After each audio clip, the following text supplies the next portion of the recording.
Александр Солженицын. Из цикла «Крохотки. Костер и муравьи». Я бросил в костер гнилое бревнышко. Не досмотрел, что изнутри оно густо населено муравьями. Затрещало бревно.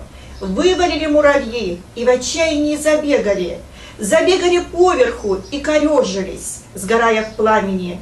Я зацепил бревнышко и откатил его на край. Теперь муравьи многие спасались, бежали на песок, на сосновые иглы. Но странно, они не убегали от костра. Едва преодолев свой ужас, они заворачивали, кружились.